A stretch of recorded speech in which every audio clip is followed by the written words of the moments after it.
L'agenda que nous vous proposons pour cette journée, Abbas Fall, président de la commission. Après cela, nous allons marquer une petite pause. Il va entre 10 et 15 minutes. Nous allons attaquer tout de suite par le directeur général de Petrosen EP. Et cette présentation sera suivie d'une autre présentation par le directeur des hydrocarbures, M. Papa Sambaba. Ensuite, sur la présentation qui va nous parler de contenu local et qui sera faite par le pétrole et du gaz. Ces deux présentations seront également aux environs de 13h, 13h30. On y a l'autre sous-secteur, et nous aurons une présentation du directeur de Laser et nous terminerons par une, si vous êtes d'accord sur cette première allocution, celle de...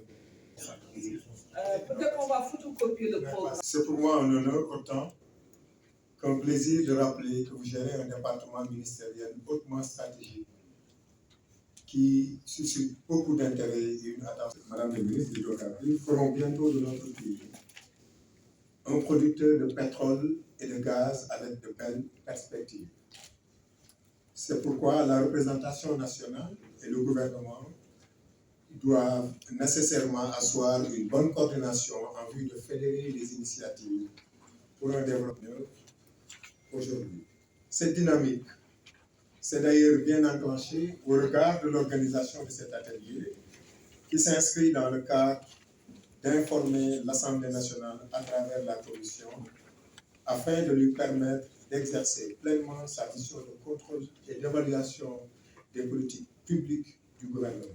Cet atelier apportera aux députés des réponses précises sur la situation actuelle des projets pétroliers et gaziers et sur les projets phares du secteur énergétique, dont la compréhension pourrait les aider à mieux contribuer au panier de réflexion déjà engagées. Mesdames, Messieurs, le Sénégal est en passe de devenir un producteur de pétrole et de gaz avec la découverte de 3 gisements de grande échelle que sont le champ pétrolifère de Sangomar, les gisements de gaz naturel de Grande Tortue, AMM, ainsi que Yakar Teranga. Attendu en 2023 pour les gisements de Sangomar et GTA, moteur de croissance économique pour notre pays avec d'importantes retombées financières.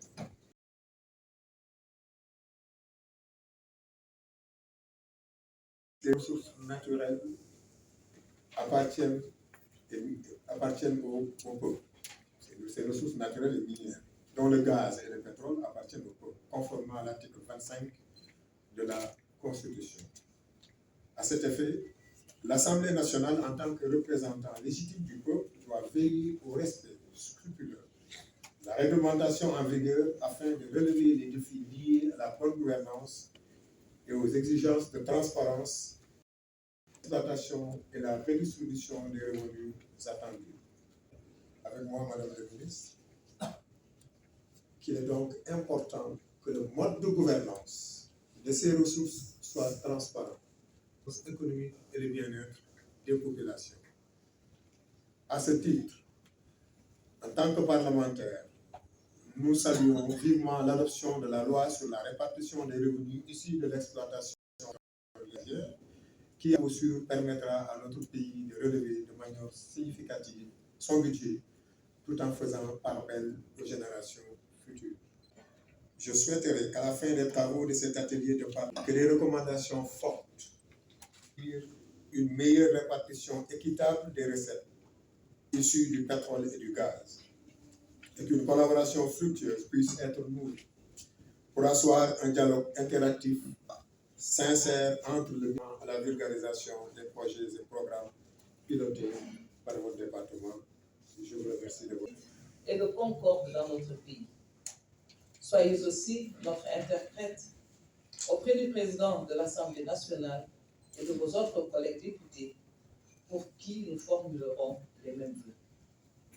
Monsieur le Président, honorable député, en effet, depuis l'annonce des découvertes de pétrole et de gaz au large de nos côtes, le gouvernement du Sénégal, sur instruction de son Excellence, le président de la République, M. Macky Sall, s'est donné comme objectif de communiquer de manière objective et transparente sur la question nationale sur un échantillon que nous jugeons représentatif, peut-être que d'autres peuvent le juger non représentatif, de la population sénégalaise et des enquêtes d'opinion très poussées auprès des communautés des zones d'emprise des projets, des différentes parties prenantes, qu'elles soient du côté gouvernemental, de la société civile ou des compagnies partenaires, a été mise en place.